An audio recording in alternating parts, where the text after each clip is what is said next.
this budget. Some are also giving their thoughts about President Cyril Ramaphosa's recent meeting, or in fact, his anticipated meeting with the US president, and what that could mean for South Africa.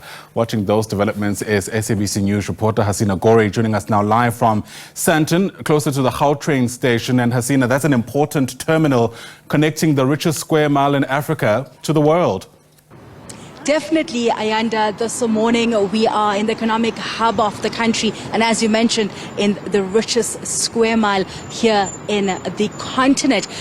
An economic hub, a business hub, a financial hub. We were just outside the Gautrain station where commuters had been coming in and out, getting ready for their day. This is where many business decisions are made, where business deals are made. And obviously what happens today in Cape Town and with that revised budget speech will have an impact, especially for those that work here.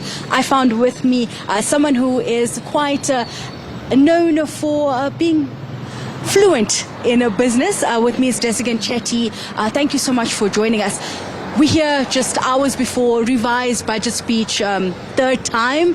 Let's start with, why would we find ourselves in this position where we are now having the finance minister having to redo his budget and repeat it for the third time? Thanks, Hasina. Good morning, and good morning to the viewers. I think, we are here in this position as a result of democracy. And I can, we can see that playing out in the context of the new government of national unity. And let's hope that, the third time is a charm. And at the end, we get some certainty around our finances and the impact of that in the economic environment, particularly for small businesses. We know that one of the reasons why we saw the budget being rejected by the other parties was the VAT hike that was proposed. As a business, and speaking around small and medium enterprises, how does that impact business of the day when you talk around VAT hikes?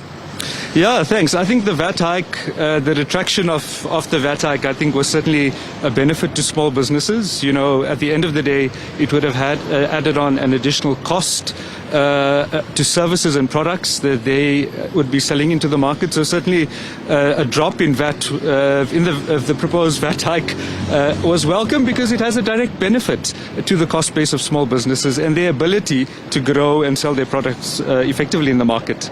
This leaves the finance minister now with a huge challenge. He needs to find that shortfall from somewhere. Where can we expect him to start looking or cutting down from certain other budgets?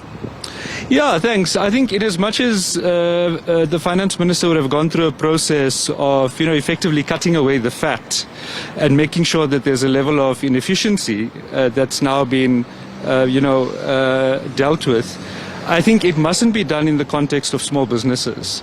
And what I mean by that is that, in the context of the budget, there's several small business support programs, enterprise development programs, job creation programs, all of which help to create an enabling environment for small businesses. So certainly hoping that those elements are not cut from the budget. At the same time, we do understand that there needs to be efficiency, and the minister needs to take a hard look on areas that are not performing well and possibly direct those to small businesses. I think ultimately at the end of the day, small businesses need to form the center of our recovery plan as a country, and I think the budget is a reflection of that. And if the minister is able to divert those resources and support towards small businesses, I think we'll see a more productive environment, an environment where we are able to create jobs, we are able to aspire to those growth rates that we want to as an economy, and hopefully get ourselves out of this very difficult situation. Before I let you go, this is happening alongside another much anticipated visit, President Cyril Ramaphosa meeting with US President, amidst quite a lot of tension. What do you expect to happen in that meeting later this evening in South Africa? Yeah, I think really a critical meeting given the context of what's been happening globally. South Africa plays on the global stage. And here again, from the perspective of small businesses, it's important for us to foster positive relations with our international counterparts.